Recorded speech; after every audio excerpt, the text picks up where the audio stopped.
India has successfully completed trials of its indigenously developed Zorawar Light Tank, a platform purpose-built for high-altitude warfare where traditional heavy armor struggles.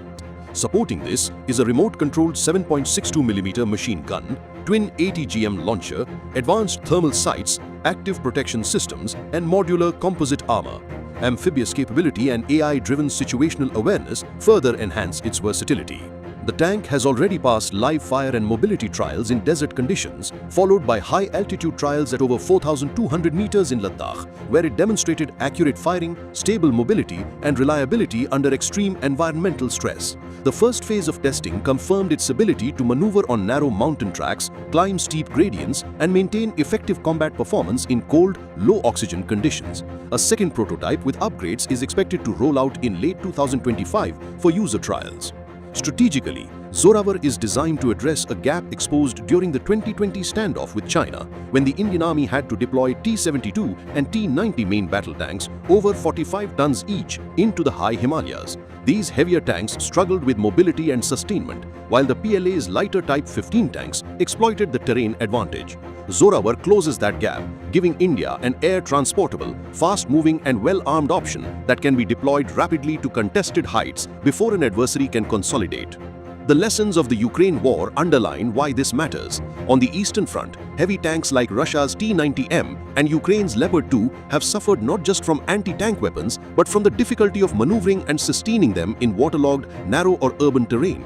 Ukraine's use of lighter, more mobile vehicles, such as Sweden's CV-90 or even up-armored wheeled platforms, has allowed for quicker repositioning, faster reinforcement, and better survivability when the battlefield changes suddenly.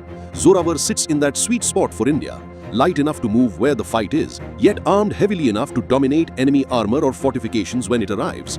Unlike ultra-light platforms that sacrifice protection, Zorawar is armored to withstand threats up to its expected mission profile, balancing mobility with survivability in a way neither side in Ukraine has fully mastered. On the Pakistan front, its agility makes it ideal for sectors like Siachen, Saltoro Ridge, and western Ladakh, where lighter armor can outmaneuver heavier formations and exploit terrain features inaccessible to traditional MBTs. In riverine terrain along certain stretches of the western front, its amphibious capability could also be leveraged to surprise an adversary and secure crossing points before they can be reinforced. By combining firepower, mobility, and deployability in a compact package, Zorawar represents more than an engineering milestone. It's a doctrinal shift. For the first time, India will have a dedicated light tank optimized for both Himalayan and riverine terrain, giving commanders new options in maneuver warfare and altering the strategic balance on two sensitive fronts. It also sends a clear signal that India is willing to invest in niche capabilities tailored for its operational environment, rather than adapting foreign designs meant for very different battlefields.